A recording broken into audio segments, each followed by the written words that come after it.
The dark side of the IKEA empire, the truth they don't want you to know.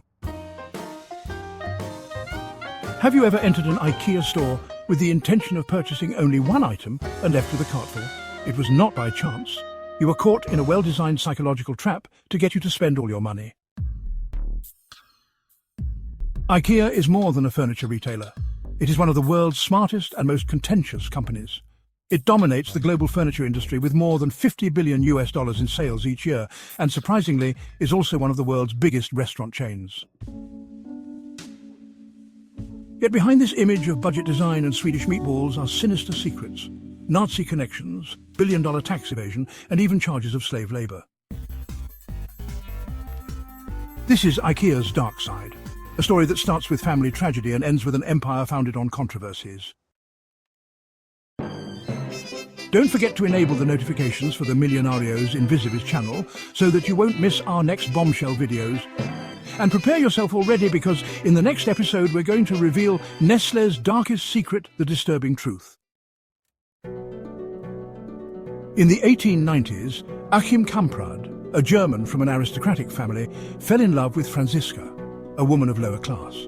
His parents did not approve of the relationship, and the couple eloped to a distant village in Sweden, where Achim bought a farm using his last savings.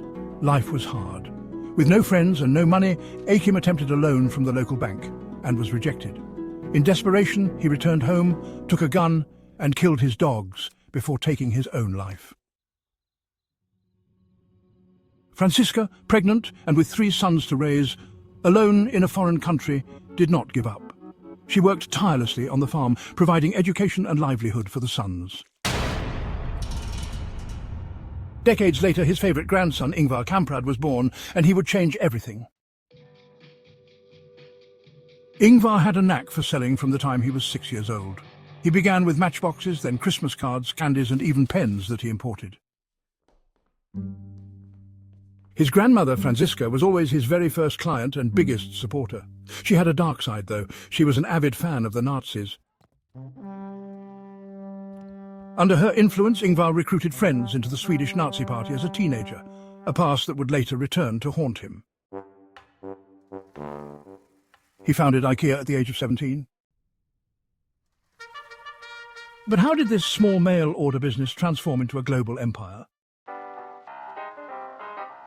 During the 1950s, IKEA revolutionized the industry by retailing furniture in physical outlets, whereas others only sold through mail-order catalogues. The rivals were furious. The National Association of Furniture Retailers boycotted IKEA, pressuring suppliers to cut their ties with the company. Ingvar responded with cunning. IKEA not only survived, it emerged even stronger. In addition to convincing consumers that assembling their own furniture was an advantage, IKEA leveraged another psychological principle: loss aversion. Once a person spends hours putting together a bookshelf, they are reluctant to get rid of it, even if it's defective. This reduces returns and increases brand loyalty. Another genius move was the standardization of components. IKEA created a system where multiple furniture pieces share the same screws and tools, making the assembly process feel familiar.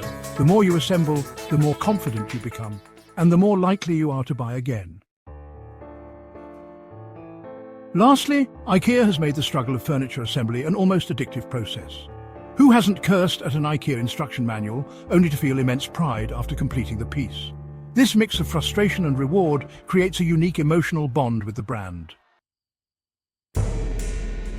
Another subtle trick is strategic lighting.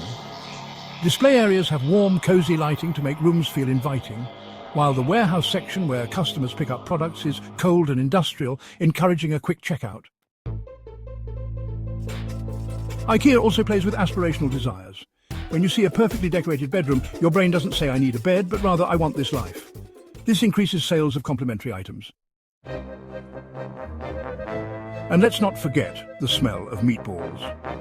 The aroma is strategically diffused through store corridors, triggering hunger and leading customers to the restaurant, where, after eating, they resume shopping with renewed energy and less spending resistance. IKEA's financial structure includes a non-profit foundation supposedly meant to reinvest in innovation and design. In reality, it serves as a tax shelter, helping the company avoid taxes. It is estimated that IKEA saves $1 billion annually through this scheme. In 2017, the European Union investigated IKEA for illegal profit shifting, but the company escaped severe penalties due to legal loopholes. Its lawyers specialize in setting up shell companies in tax havens like Liechtenstein and Curaçao. The irony? IKEA barely pays taxes while marketing itself as a socially responsible company, a brilliant PR strategy that masks an ugly truth. Records reveal that even after World War II, Ingvar made donations to far-right groups in Sweden. One of his closest associates was Per Engdahl, a well-known Nazi whom Ingvar called a great man. When the media exposed his Nazi ties, IKEA dismissed them as youthful mistakes. But declassified documents reveal that in the 1980s, IKEA knowingly used forced labor in East Germany, turning a blind eye to keep costs low. Despite public apologies, Ingvar never fully distanced himself from his dark past. In private interviews, he continued to admire the discipline of the Nazi regime, raising doubts about whether his ideological break was genuine. Today, IKEA faces new scandals, including illegal deforestation in Romania and child labor in Asian countries. While the company promises reform, critics argue that these changes are superficial, meant only to protect its reputation.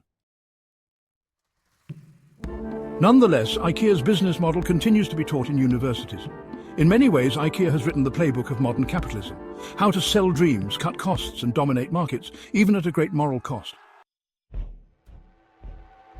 And as millions continue to flood its stores in search of affordable furniture, the question remains: is saving a few dollars worth it if the real price is paid in exploitation and unethical practices?